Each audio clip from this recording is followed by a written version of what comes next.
berasal dari Kuala Lumpur dan sekarang sedang belajar di ijazah sarjana jurujurutan mekanikal. Bila penglibatan dalam bidang seni, saya pernah berlakon dalam teater Nangislah Anak. Saya menjadi ekstra dalam Rumah Karya Citra. Kemudian saya adalah voice talent untuk Cat Music, Imaginex dan Mac Given Media. Kenapa saya nak berlakon dalam filem Hanyut ni? Pertama sekali saya ingin nak tahu saya punya ability saya, kekuatan saya dalam berlakon. And then saya ada cakap dengan seorang pengarah salah, dia kata you itu jangan berlakon, nak terlampau berseni. Sebab tu saya nak try ni. Okay, suara ni saya dapat idea daripada Lord of the Ring. Mula-mula bila sekadar gurauan dan dia kata boleh jual.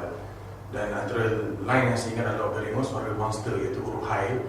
Sebelum dia menyerang istana itu, dia cakap the time for man has come, the time for human.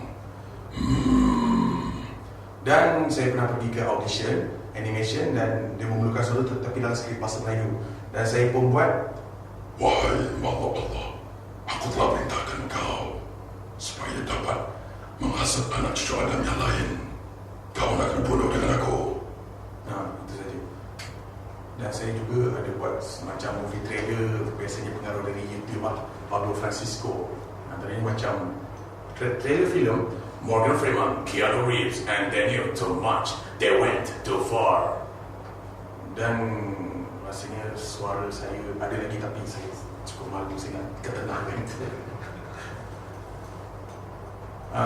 Tapi kami tak ada langsung belerang untuk dijual kat sini. Kami ni pedagang, banyak barang yang boleh kita beli atau tukar. Belerang hanya salah satu daripadanya. Belerang? Orang Belanda dah haramkan penjualan belerang. Dan kami tak mahu sebarang masalah kat sini. Kami mahukan aman untuk semua orang. Kau faham kan? Kami faham tuanku orang yang bijaksana. Ayah ada kami Raja Belani akan sangat menghargai perlindungan tuanku diberi kepada anaknya. Telah jauh kami belayar, tempat ini juga layak kami beli dengan berdagang. Yang benar, ramai orang datang ke sini untuk berdagang. Berbagai kaum.